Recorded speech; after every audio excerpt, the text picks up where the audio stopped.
Folks. Okay, look, welcome to Politics in the Pub. It's a pretty important topic this evening. We're standing on Gadigal land, the land of the Eora Nation, and we acknowledge the stewardship of that land by our predecessors in the past, now, and the responsibility for stewardship in the future. That's kind of important. Well, it's not kind of important, it's incredibly important in terms of the issue about the protection of a precious planet and the stewardship and responsibility for that planet, for which we express gratitude to Indigenous people and have so much to learn from them. Now, the topic for tonight is protesters to save the planet are lifesavers, not extremists. You would know that under the process of populism and right-wing intolerance of anybody who protests the status quo, that people in the streets around the world, not just the Extinction Rebellion brave people, but their colleagues, are being regarded as extremists and regarded as people of no consequence, when the issue for me is the same as the one regarding Gaza.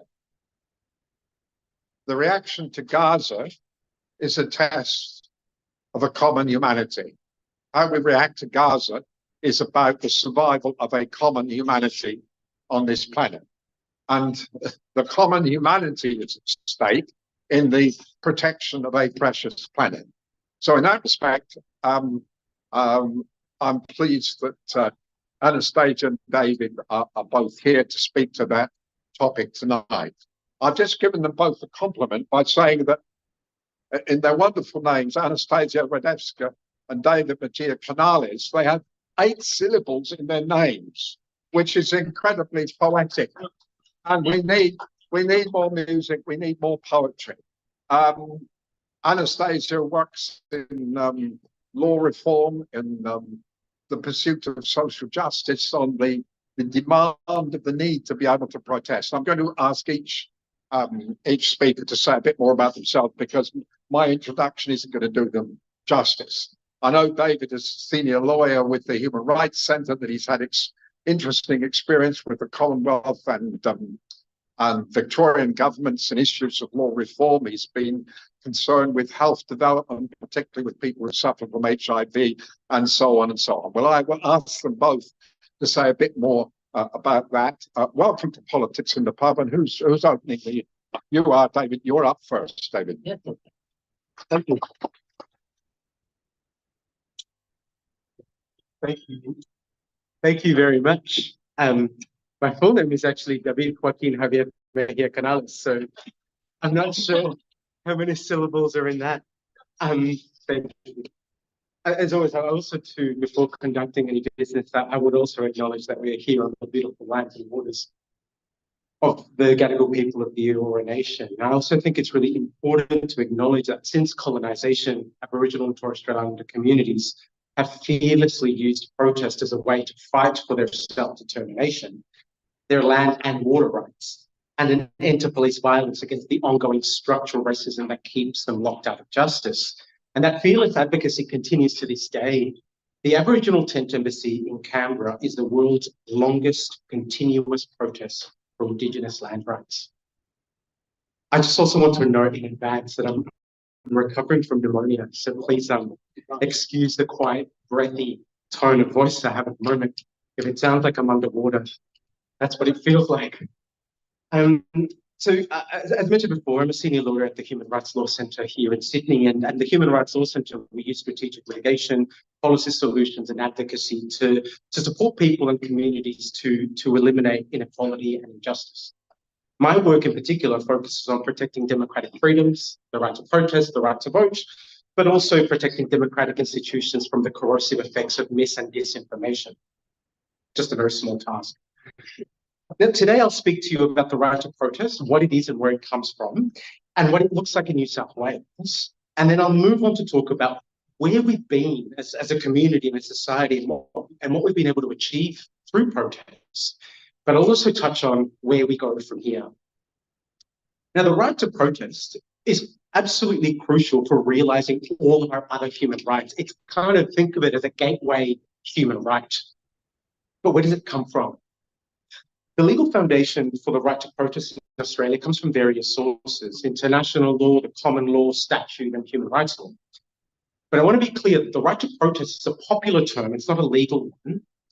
And when I'm talking about the right to protest today, I'm talking about the right to peaceful assembly and association, which is the proper legal term. But I'll use these terms interchangeably, particularly because the right to protest is kind of how we talk about protest. It's not how lawyers talk about protest.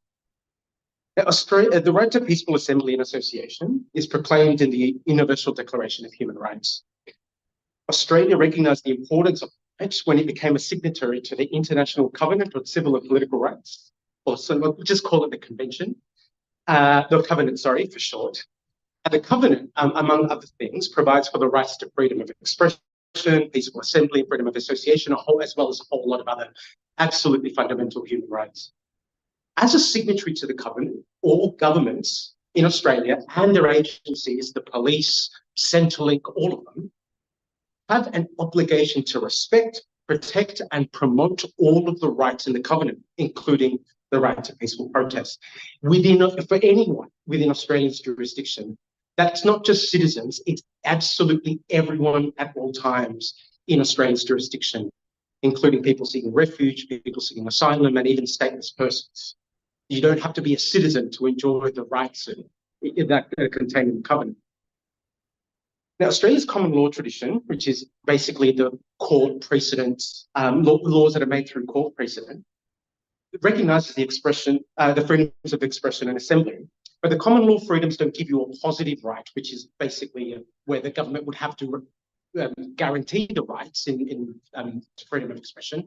They act as effectively as a bit of a fence around the government making laws that limit your right to freedom of expression or assembly. In some Australian states, unfortunately New South Wales is not one of them, the right to protest is expressly protected in legislation as a human right in Victoria, the ACT, and Queensland.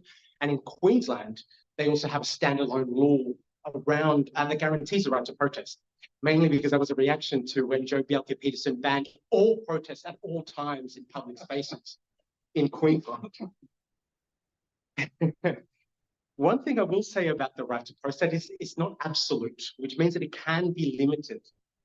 But the limitation has to be justifiable in a democratic society. It has to be the smallest intervention to achieve a legitimate aim. It has to be lawful, so it has to be done according to law or by an administrative decision that is based on law. And it has to be for one of the few grounds for limitations that are permissible under the Covenant. So now that we've got a bit more of a common understanding of the right to protest, let's talk about where we've been. So throughout history, pivotal moments such as the first Aboriginal Day of Mourning that happened in Sydney in 1938, which is now Survival Day or Jan 26, the freedom rides that happened across New South Wales in 1965, and the enduring legacy of the first Mardi Gras in 1978, which was a protest against police violence by LGBTIQ communities. These things stand as a testament to the power of protest and collective action over time. And when I was reflecting on the topic for today, protesters to save the planet are lifesavers, not extremists, I thought the best way to answer that proposition is to actually maybe take a step back and have a look at what's happened in the past. So about 110 years ago, museum and gallery directors in London were asked by the police to consider whether they should change their rules for women who wanted to visit their galleries. Museums actually considered banning women altogether or asking them to sign declarations that they were not going to get up to any sort of extremist mischief. And this was because at that time, there was a vicious fight raging about whether women should have the right to vote at all. Suffragettes, of course, they initially asked nicely. They petitioned the parliament. They had peaceful, open meetings. They collected petitions. They even had garden parties. And all of these things were ignored because they were demanding the right to vote. Their attempts received ridicule, and which actually led to their tactics escalating. They were mocked. They were beaten by police in public and private, and they also suffered sexual violence. Many were tortured. Many were force-fed, after going on hunger strikes while they were in prison. Many were in prison for disturbing the peace. They protested so much and stalked politicians and got under their skin so badly that they implemented specific anti-protest laws to curb their advocacy. You tell me if any of this sounds familiar. One suffragette even famously broke into the Houses of Parliament and hid in a closet in a crypt during census night in the UK because she wanted her address to be the Palace of Westminster in the census. And so it is. You can go view it. Her address is listed as the Palace of Westminster. Suffragists risk losing their jobs, their children, their marriages, their inheritance because of their extreme protest, and yet they persevered. In March 1914, Mary Richardson entered the National Gallery in London and attacked Diego Velázquez's The Roque Being Venus. She screamed as she did this, "It's time for deeds and not words." She was arrested. Today we take the fact that votes for women is just granted and that's just the way it's always been, but that's not the case. The right to vote for women didn't just materialize. It wasn't a gift from Parliament. It wasn't a gift from politicians. It was fought for, and many women died for it. These extremist women, as they were deemed at the time, were only demanding to be fully included in their society. Once all polite, pleasant avenues failed, their tactics escalated. I think that it's clear that who or what we consider extremists today changes as society changes. I imagine 100 years from now, people, great-grandchildren will be scratching their heads wondering why we did that to climate protesters in 2024. So where are we now? So as already mentioned, governments have a duty to facilitate peaceful protest under international human rights law, including by ensuring that people are not prevented from exercising their rights by police or by private companies. Governments must also ensure that any restrictions on protests are limited to what is strictly necessary and proportionate, but that's not what's happening here in New South Wales. In the last 20 years in New South Wales, the New South Wales Parliament has passed 7 anti-protest laws with some of the most extreme punishments for these types of laws anywhere in the country. I'll talk about the most recent example, which is the Roads and Crimes Legislation Amendment Act of 2022. That act undermined the ability of everyone in New South Wales to exercise their freedom to protest. The laws deliberately target protesters, threatening everyone from school children marching for climate action to anti-war protesters with up to 2 years in jail and a $22,000 fine. And it's criminalising obstructing public spaces or also obstructive kind of actions that happened on major infrastructure as well as roads. Blocking a road is a very easy offence to do. You just walk out there and that's it, you block the road. But that shouldn't attract a $22,000 fine. The problem with the law is that it is so vague and ambiguous that it actually makes it more likely that the law is going to be applied inconsistently, misapplied, or even misunderstood by the police in practice. In the protest context, the risk of an unclear law is that protests will be prevented or ended before they should be, or that people who do take part in what we would consider quite benign peaceful protest action are then criminalised with a $22,000 fine or up to quite a lengthy term of imprisonment. The risks posed by these really unclear laws are compounded when their penalties are disproportionate, like the one here in New South Wales. So what is the solution? Firstly, all governments and their agencies, as I mentioned before, have to accept that they have a duty to guarantee the right to protest for everyone at all times. This includes preventing others, like the police, from interfering with or violating the enjoyment of their rights. Governments and their agencies are also required to protect all forms of peaceful protest, regardless of what form it takes or where it happens, including online, in the streets, in public, or on private land. These protections, again, are owed to all people. Governments also have to accept that public protest involves some level of temporary disruption. That's just unavoidable because it happens in public space. International law protects disruptive protests, provided that they remain peaceful. So it's peaceful protest that is protected at law. Temporary disruptions that are caused by protests do not undermine the duty that governments and their agencies have to guarantee the right to protest. So tolerance to disruption to ordinary life is necessary in a democratic society. if our rights to peaceful protest are going to actually have their full true value. Governments must also act in conformity with the law if the right to protest is going to be limited, and that just hasn't been happening. As I mentioned before, the right to protest can be limited, but only when it is necessary and proportionate to do this.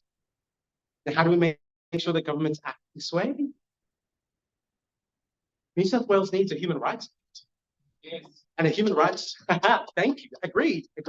Won't surprise you to hear that a human rights lawyer is advocating for a human rights act, but a human rights act is essential to the practical realization of all of our human rights, to ensuring that human rights ideals and commitments guide all government decision-making and empower people.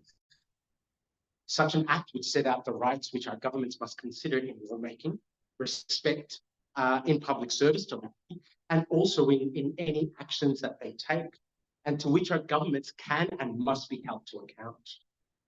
But I think more importantly, in returning to the main message of today, that protesters to save the planet are lifesavers, not extremists. I think it's absolutely critical that we all push back on any attempts of any parliament, police service, or politician that demonizes protest, in particular environmental and climate protests. We should always push back against any attempts to demonize these things, because every time that the protest is demonized, it also demonizes the many wins that we have won via protest. So many of us owe our human rights more to protest than we do to politicians. And who we consider extremists changes as society changes. And I would argue that climate defenders are probably doing all of us a favor by keeping this issue on the table, by highlighting injustices, by getting in the way, sometimes quite literally, of new or expanded colonies. Protest is not an aberration of democracy, it's actually how democracy is meant to function. Climate protesters, like the suffragists before them, are only taking more public and visible tactics because everything else has failed to achieve the action that is needed. Recently, the Rugby Venus by Velasquez was attacked again. Two climate activists protesting new oil and gas projects in the UK hit the protective glass covering with a painting with small hammers about 10 times. As the activists did this, they yelled, "That deed, not words." So as you can see, who and what we consider extremists changes as we change. And any person who takes peaceful protest action to save our planet right now, as it is quite literally baking, is only doing all of us a favor. Thank you.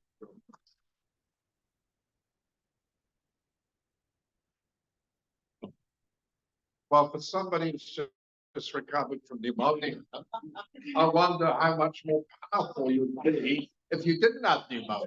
But thank you. Anastasia, that's a cue for you to come to the microphone. Thank you, Stuart. Well, thank you. Thanks so much, David. That was a hard act to follow. I'll do my best. Hi, everyone. For those that don't know me, my name's Anastasia. I'm here as a protest rights campaigner for the Australian Democracy Network, but I also wear a few different hats in the movement. I'm part of Legal Observers New South Wales, which is an organisation that works to defend the rights of protesters here in New South Wales, and also I'm working in a couple of other coalitions around this issue. Is that okay? I want to start off also by acknowledging the contributions of First Nations activists to the climate movement, and the fact that here in New South Wales, First Nations people are leading the fight for our climate. So in Narrabri, Gomeroi elders are fighting against the continued expansion of the gas pipeline there. Across Australia, Tiwi Islanders in New South Wales are fighting against Santos there as well. And it's quite telling that we are really only battling, two or three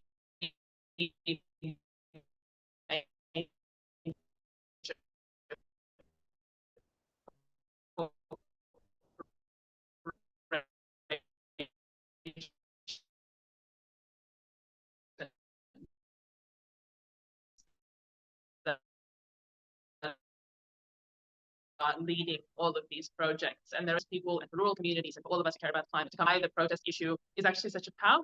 Like David said, it's an enabler. So it's something that has, while it's used to talk about this here today. And it was funny, I was reflecting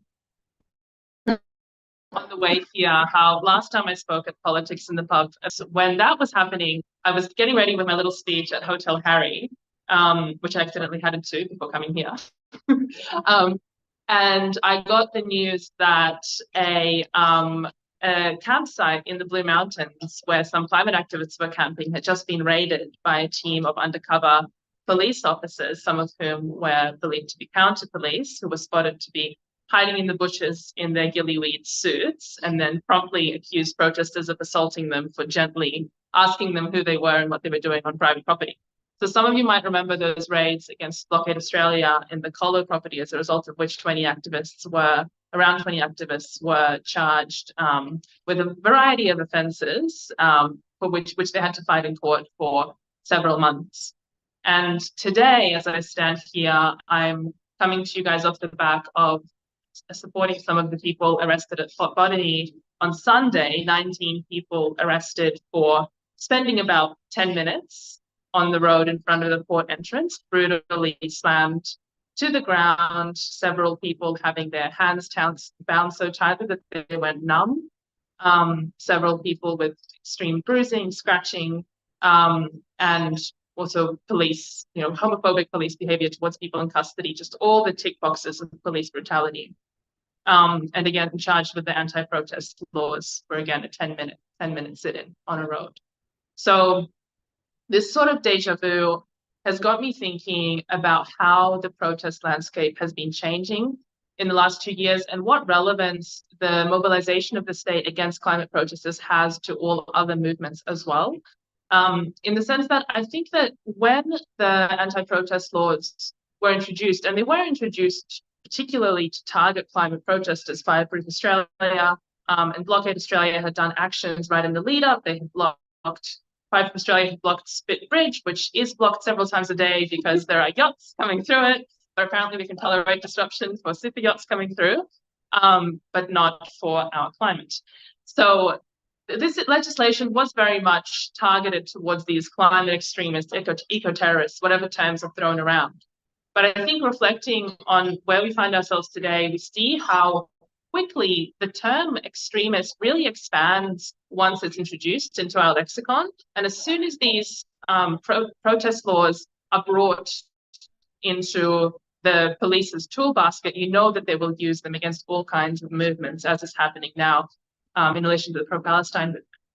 And even within the climate movement, I think it's interesting to reflect on how a lot of these mobilizations that the laws were targeted towards, they were positioned as groups that had kind of a direct action, quote unquote, extremist approach that, quote unquote, normal protesters did not adopt. So there was this real line that the New South Wales government and Ben Fordham and all their ilk attempted to draw between your kind of mum and dad climate activists and the activists to go out there and block ships.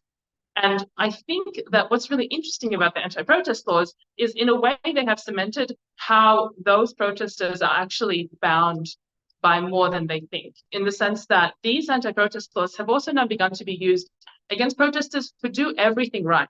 So who negotiate with police, who go to police and tell them what their plans are, who try and make the protest as non-disruptive as possible within still having impact. So an interesting example of this is the Rising Tide protests some of you might have heard about in November last year, an amazing mobilization, over 100 people on the water, blocking our largest coal port. And these were protests that were carried out in a way that had extensive police negotiation, very, very accommodating towards police demands, and were, in fact, in some ways facilitated by police. But as soon as people stayed on the water beyond the 30-hour period that police had allowed them, within 30 minutes, they were all being dragged off violently in their kayaks and being taken to the station and being slapped with charges. And not only were their arrests violent, but the way that they were punished through the criminal process was very, very similar to what we saw in relation to these more extreme direct action activists at Colo. So in the same way that those activists got bail conditions preventing them from associating with each other and preventing them from associating with Blockade Australia as an entity, the protesters at Rising Tide had bail conditions that included not associating with any protest movement at all, right? So that included things like social media. So you couldn't go and a post by Greenpeace, for example. It included things like on their bail sheets, and this was just, funny bit of police incompetence. They had listed, you can't associate with COP28, which some of you might know is the international climate conference that Australia is part of. So banned from associating with that protest.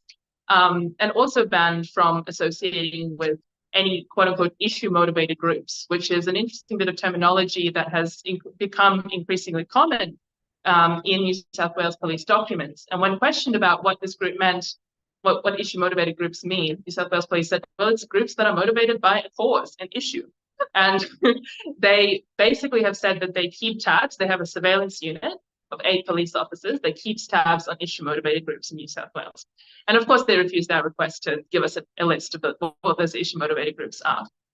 So we can safely assume now that the situation as we have it is that anyone who participates in any cause-related organizational activity is potentially on a list that is held internally by New South Wales Police with no transparency, whose activities are being surveyed, and that you will be banned from communicating with any cause-related issues if you deign to exercise your democratic right to participate in protest. Now, I don't want to be overly, doomerist about this in the sense that those conditions were varied by a magistrate pretty much as soon as they were brought before a magistrate. But the fact that the police feel that they have the space to operate within, to actually bring those conditions forward in the first place, and to know that that there's no internal police culture around respecting the right to protest, obviously. I think that is something that we should really be thinking about in terms of when we think about these protest laws or these bail conditions or policing. What we see is as soon as we allow them to be introduced for extremists, we allow them to be introduced for everyone else, for community groups that are cooperating to the best of their ability, community groups that want to have even non-disruptive protests. They are falling foul of all of these laws, and they are placed in the same basket as direct action activists.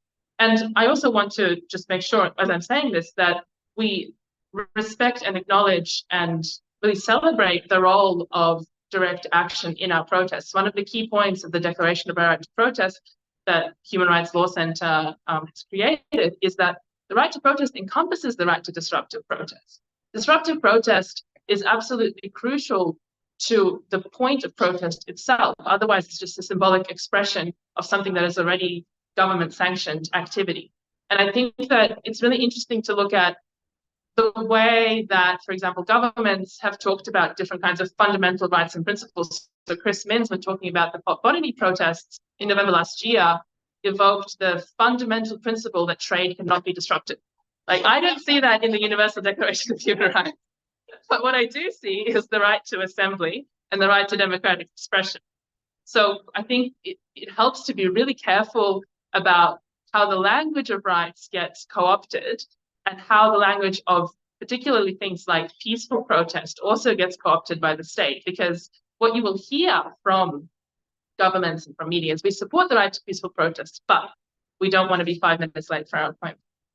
And this kind of distinction, again, erodes the solidarity that we can so powerfully have across communities when we come together in support of the right to protest. I want to talk briefly as well about the ways that New South Wales Police and police around Australia have attempted to cut off people's capacity to protest through intimidation, because I think it's really important to name this as another tool in their basket, and a tool that is applied to counter-terror operations as well. We're seeing increasingly police adopt tactics that parallel the kinds that are used for people organizing terrorist acts, but they're using them against climate activists. So, for example, we've had instances of police visiting the homes of activists in the lead up to planned protests with an intimidatory sort of sheet saying, did you know that if you go to this protest, you will be committing an illegal act? So over 100 people got visits like this at the end of 2022 in the lead up to the IMAC conference in Sydney. And this often, it passes under the radar in many senses because this is so normalized in a way. And police can play that card of, well, it's for community safety and we support the right to protest. But really, if we look at it objectively, getting a knock on your door at 10 o'clock at night from 2 police officers telling you might be doing something illegal if you join a protest, I don't think that most Australians think of that as something that happens in this country, but it is, and it is getting worse. And once again, if we are allowing that to happen to certain kinds of activists, we are allowing it to happen to ourselves in relation to the causes that we believe in. I think also I would like to acknowledge, even at the moment, that while there has been a lot of mobilization around this issue in civil society and across union bodies, we still have a long way to go in terms of speaking out about this issue. Like, for example, I think I haven't heard any statements from, from many of the groups that I would expect to hear statements from in relation to the imprisonment of Violet Coco and Brad Homewood in Victoria for the XR protests 2 weeks ago. And I think that is for a variety of reasons, but I think it's really great to see the mobilization that is happening in relation to, for example, the Port Botany protests, even on Sunday. We've already had over 15 groups sign up to an open letter speaking out against that repression. So I think that many of the ways that we approach campaigning on this issue, there are a lot of structural limitations that many of us are working with. And there's a certain narrative that we're working with that doesn't necessarily lend itself to solidarity. But I think one of the things that we can do to fight for the right to protest is to say to the people in our lives, to the people in the community groups that we're in, this is why the right to protest matters. And it matters both to me as an individual, and it matters to the things that we jointly cared about, as David has so brilliantly said. So I think one of the things that I would love for people to take away from this is to be able to talk about protest as something that is actually a fundamental principle, that is actually part of what makes us citizens, and to be able to be very clear-eyed about how quickly repression and the acceleration of repression really happens. Even, as I said, between my last appearance here and today, this last appearance was about 2 years ago, we have already seen a worsening in who these laws are applied to, how often police are pushing the boundaries. And I really encourage everyone to speak out as much as possible about this, to share these stories of repression, and to talk up about the value of protest, because it really is the fundamental key to all the other fundamental things that we value. Thank you. Well, Anastasia, thank you for your stamina and for your courage and for your commitment on this important issue. I'm going to move straight away to questions, because otherwise we lose momentum if we start saying people can spend 25 minutes trying to get a drink. Let's move straight into questions to either or both of the speakers. Yeah. Hang on, wait. There's a microphone. You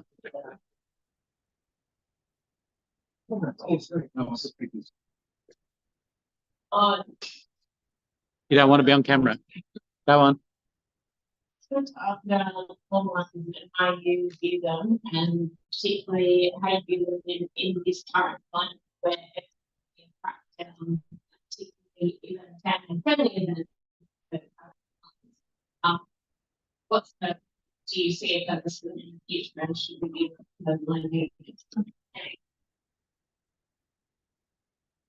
Yeah, thanks so much for that question. It's a really pertinent one.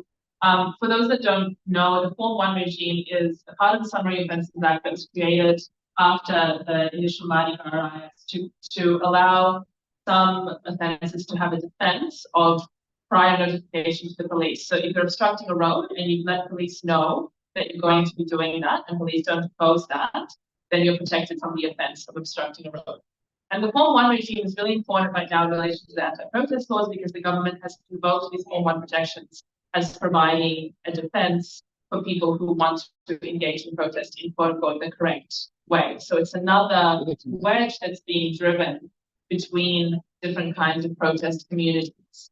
I think that speaking with my legal service South Carolina for a moment, we have seen so much misrepresentation and abuse of the Form 1 regime that I would say that it functions much more to restrict and corral protest than it does to facilitate it.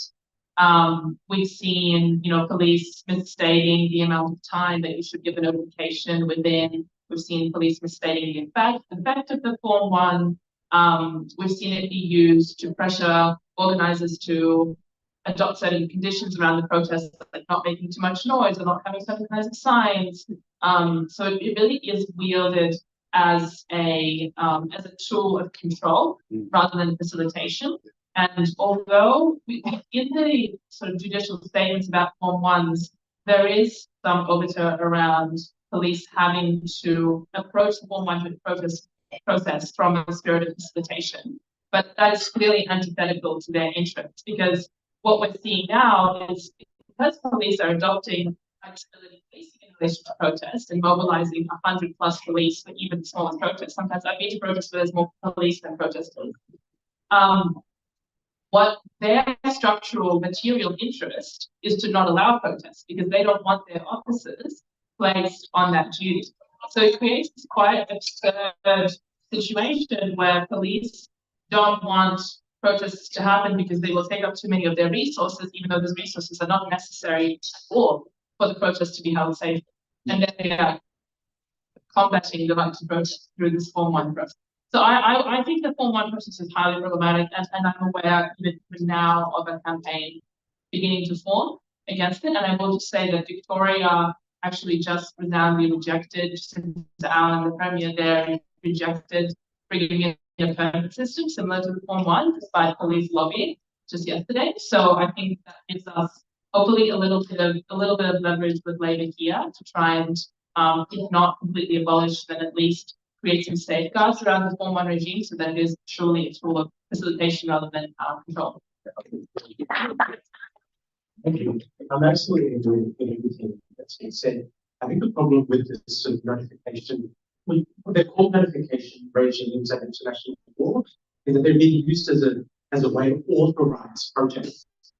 And that's the problem, in that notification regimes, if they exist at all, they have to be under, to facilitate, the notification of police, the protest is going to take this route over that route or whatever.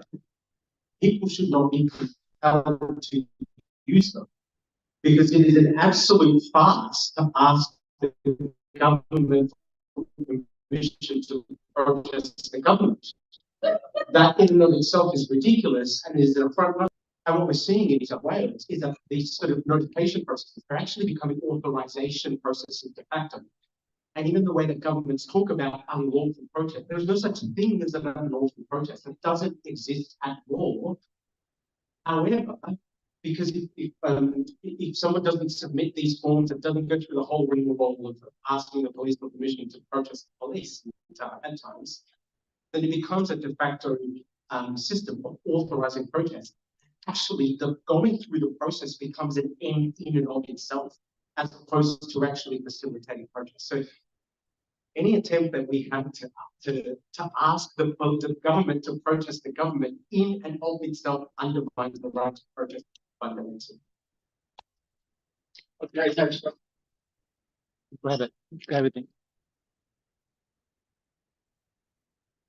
You just got me with the Form 1. I wasn't going to ask a question, but so I've done a couple of Form 1s in my time. So I was interested you said Victoria doesn't have that. I didn't know. So this is the unique, question I'm wanting this unique to New South Wales or other state. And then 2, in a couple of instances where I've done the Form 1 and, been polite and worked with the cops and all that sort of stuff, I've had a couple of occasions where, 24 hours ago, I can't remember the timing. I think you could tell them 7 days in advance, and they've got a week to, you're right, authorise.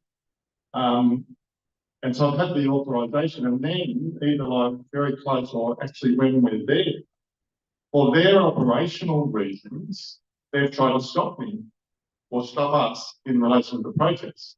one of them was that week of the climate action. We were doing a big teachers protest, and the cops were freaking out because of that climate action, whether people run into the streets and stuff like that. Anyway, so that's the second question. So you get authorization. What legally, if I didn't go with it when they say in a 10 minutes notice you're not allowed to do it, what's the legal ramifications for someone who signed the form? I'll answer the first part, given you to use as sensation at the same time. Ooh, excuse me, I feel like I'm just running around. But New South Wales is not the only place or the only jurisdiction with these types of notification processes. They do vary across the country. Victoria doesn't have one. In Tasmania, for example, it's just you just email the police. Like there isn't a set form, but it is at their full discretion. Thank you. At their full discretion as to whether they authorize it for you, and they can impose conditions that you haven't even considered. So recently we saw one where the police asked a small community group to provide public liability insurance. And they're not going to have that at all. But then that becomes a condition on you exercising your right to protest. Very recently we had a case in the Northern Territory. The permission actually goes to the local government area. And there, the city of Darwin asked First Nations communities to pay $8,000 before they could have an Invasion Day protest. So that money was for managing traffic around the protest, which in and of itself is ridiculous. I mean, one of the other things that the covenant guarantees is your right to public service, regardless of who you are. So these things are not, they operate very differently. And at the Human Rights Law Centre, we are considering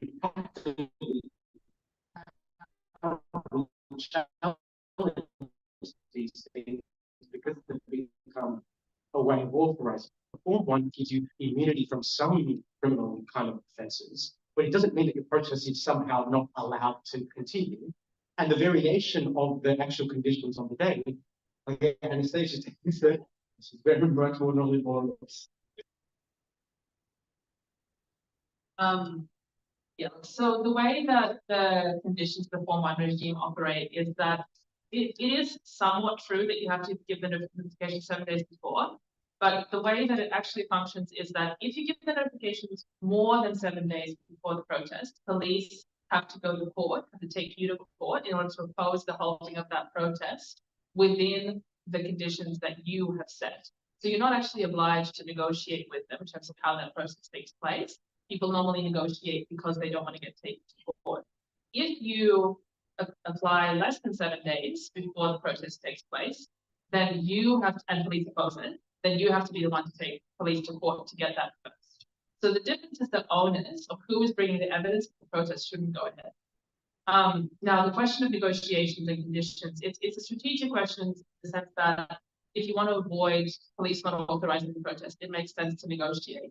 But at the same time, they do have duties within that have been elucidated in the common law around the cases around this to negotiate fairly, to only apply conditions that strike a reasonable balance between the right to assembly and the convenience and enjoyment of the general public. They have a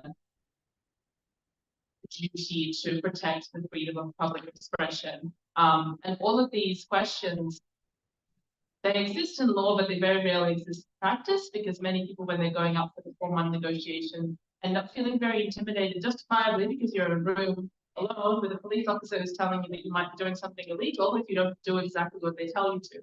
So this is where we see this real difference between protections and law and protections in practice. This is part of why, why legal rights education is so important, but it's also part of why we can't rely on the black letter law to protect the right to protest. It has to be actually enshrined within the principles of how these things happen. And there has to be real recourse for when police don't act in those ways that they're meant to, because at the moment they are operating impunity. On the question of conditions changing on the day, the conditions are those that are agreed upon in writing between yourself and police. So if they try and vary that after the fact, that's them trying to vary it. You don't have to comply with it. As long as the protest is held substantially in accordance, which is the wording in the legislation, with the Form 1, that is sufficient. Now, that is yet another weasel that they use, is they will often try and rush organizers into sticking to the exact time schedule given for the protest. So if a speech is taking 5 minutes longer, they're going to say, you're not within your Form 1, you're not substantially in accordance, wrap it up, come on. And that is another mode of using, again, the Form 1 protest process to control and corral protests.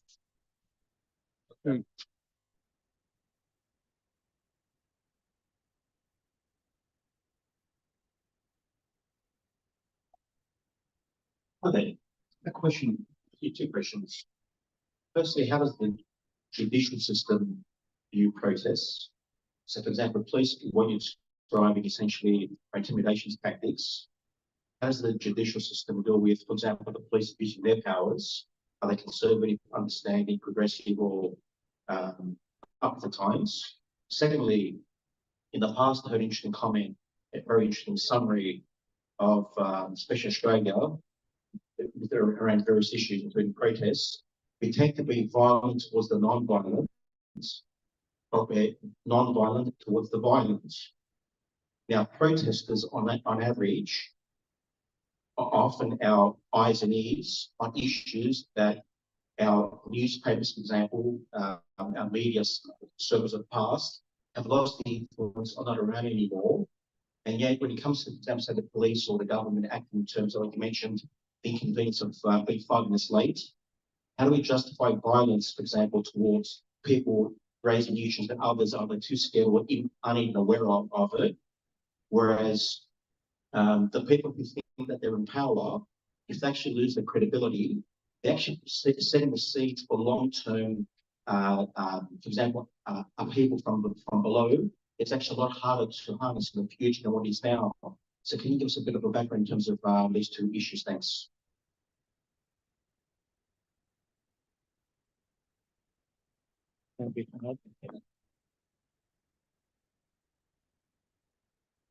Yeah, that's a small question.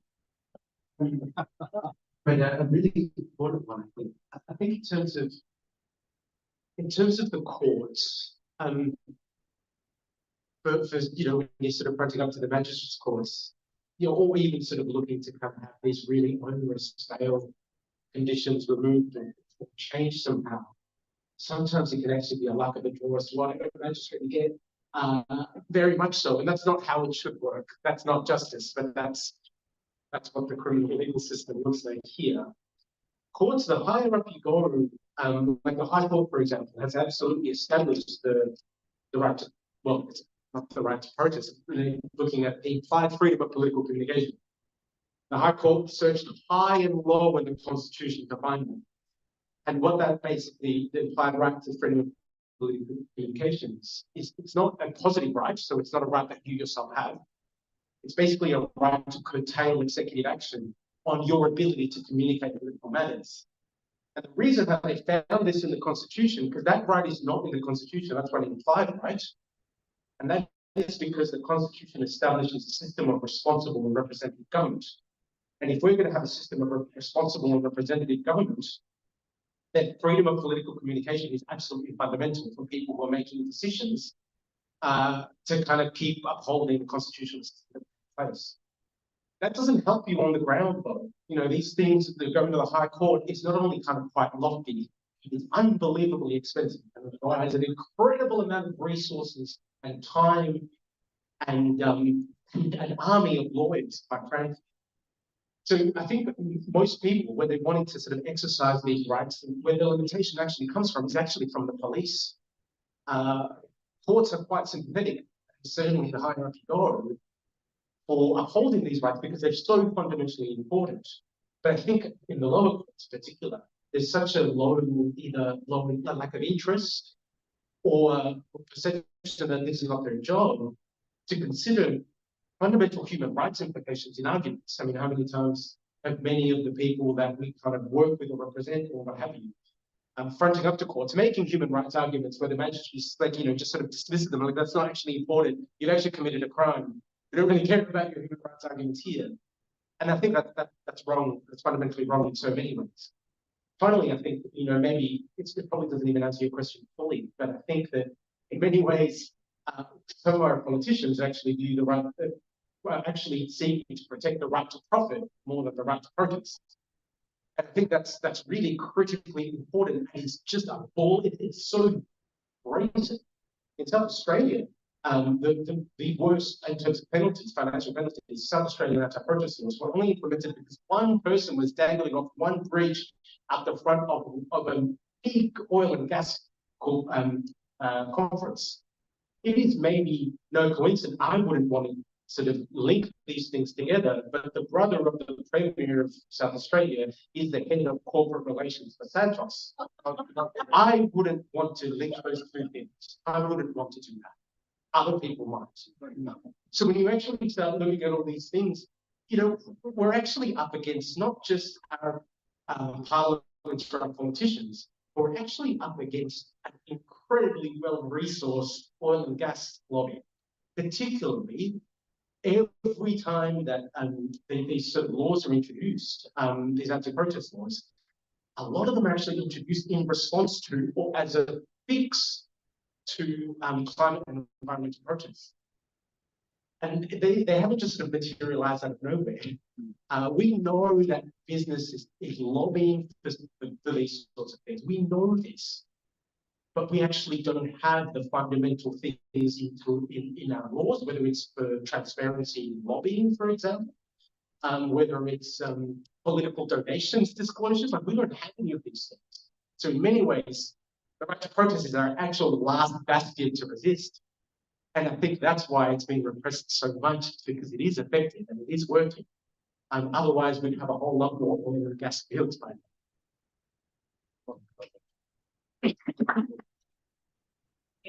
I don't want to add. I guess I would say on the judicial point, I think many magistrates seem to be baffled about the amount of resources being used on these protest matters, particularly when you see these quite intense bail conditions imposed by police that you have to then bring a variation against and take up court time with.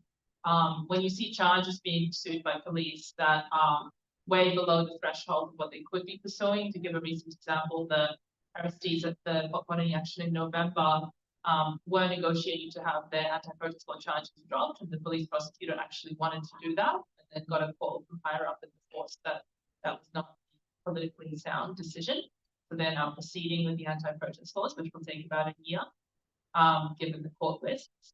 I think New South Wales courts are, full to the brim and do not need to be clogged up with police, basically having lording over their capacity to control people. I would also say in relation to the point that you made about violence and non-violence, I guess I would like to speak a little bit about the way that protests have increasingly been labelled. Any kind of disruption has been labelled as violent, and the increasing kind of the creep of the sort of the shadow of violence over any kind of protest that merely causes fear or merely causes apprehension. I mean, we even saw last week there was a protesters who shouted out something to the effect of ceasefire now during question time in New South Wales Parliament, as well as in federal Parliament. Several MPs said that they felt unsafe. Well, how do the people of Gaza feel? So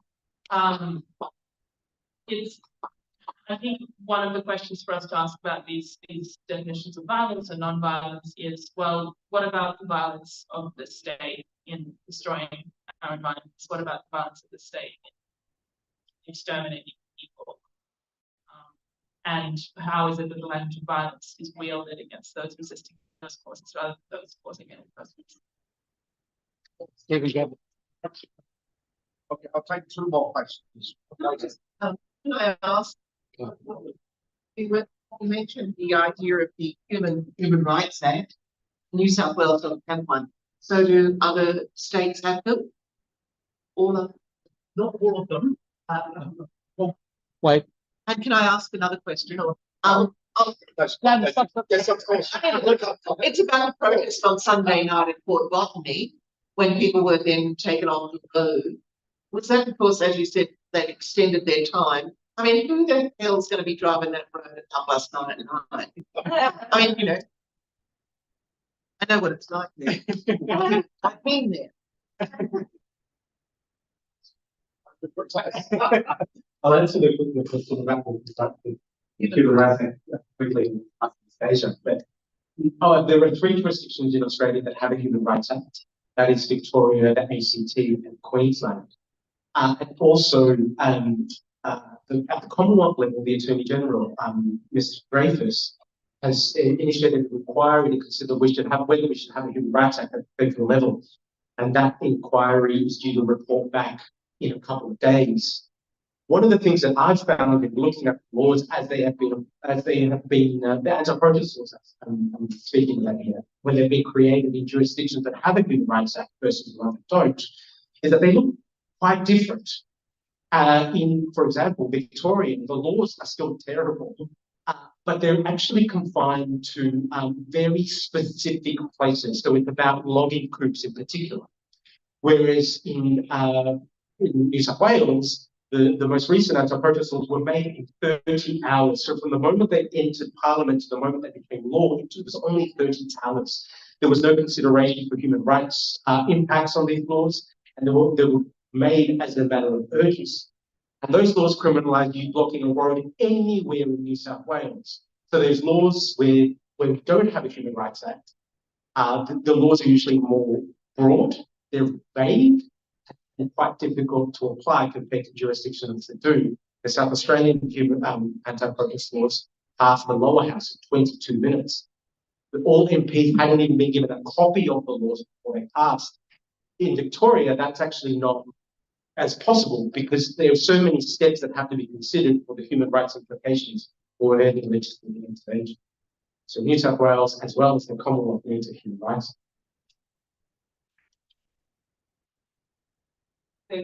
I'll speak briefly just to the one question. So the sit-into place for the road is the entrance to the Patrick's Courts. However, so there is the potential of traffic moving through there, but I will note that I was there as a legal observer. We didn't see any traffic backed up. We didn't see any actual obstruction of the court taking place. And this is, it's going to be a live matter before the courts, so I don't have to do so too much. But yeah, I think the real question with a lot of these laws is the extent of the punishment, which is not only in the maximum penalty, it's in the months and months that you spend on bail conditions, in all of the court appearances back and forth, having that hanging over you, potentially in legal fees. The process becomes the punishment, and for what? For, as I said, like disruption that can often be negligible. It's not to say that the disruption can be significant, but oftentimes the extent of the impact on these protesters' lives and on the movement as a whole, their capacity to continue participating, because as I said, often they get banned from even communicating on protests, let alone going to protest. The calculus of that versus the actual disruption caused just doesn't seem to add up at all. Yeah, I'm going to roll it up, but just because the announcements about the next events have a direct relationship to what Anastasia and David have been talking about. I mean, in a month's time, we're going to be, the topic is about why the members of the Labour Party and the Liberal Party are almost indistinct on issues such as human rights. The next massive issue concerns tomorrow, when I gather in the London High Court, the decision about Julian Assange's right to appeal. I mean, one of the great hero protesters of our time is going to be Malcolm. So we have our fingers crossed about that. I'm aware that, at any day of the week, there are tens of thousands of people who are knocking on doors about health, welfare, justice, transport, housing, asylum seekers, refugees, and getting nowhere. They're being strangled by laws, they're being strangled by bureaucracy, almost as though the laws or the means of prevention become institutionalized. Now, I'm going to finish on an optimistic note. I mean, I've been coming along with Peter and Stephen and Mary and others, and Frank, to this famous public institution for a very long time. I'm always amazed and grateful for the enormously high standard of speakers such as David and Anastasia tonight.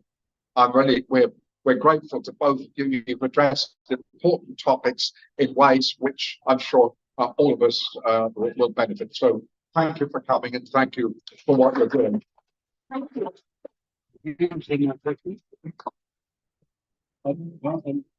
got to answer. No, you're not allowed to. No, God. Well, I'd like to invite you both to speak at my court hearing on the 6th of August. I was going to test everything you were talking about, the freedom of right to whatever it was, the implied right to free speech. We're putting, it's very small, it's almost funny, we're putting the Effen massacre order on the spot. Yeah. So it's almost funny. I'm retired, so I don't care all the process. I love the process. It's so funny, and I'm very lucky to have like O'Brien lawyers before that, the wonderful Mount Davis before that. So like this is a real education for me, and it's good and it's great. And we've got to be on the front foot. I always think of Peter McGregor. I don't know if some of you remember him. And he always said that, you know, you have the rights that you fight for. It's not, you know, they may be written down, and that's a good thing. But unless you fight for them, they're not really there. And we have to push back against the Form 1, particularly, I think. That's like a thin end of the wedge. Like, I've been to protests, and they're so friendly to the police. Sorry, thinking that they have to get on the right side. They're actually, I put a banner up the wrong place, they think. They have called the police to come. They wouldn't have been there unless they called the police. This is one a fellow protester to come. I mean, it's all upside down. We've actually created this culture of protest that we think the police are there to. We should be in the place of the police. We've signed a document. It's bizarre. And so the police came and took down my banner at the behest of my fellow protesters. Anyway. So sorry, I lost where I was going. So please come on the 6th of August and sit outside the band. Okay. Okay. You want to say? No, I think that's. Thanks, everyone. Okay. Okay. Okay, Kathy, I can close down. See ya.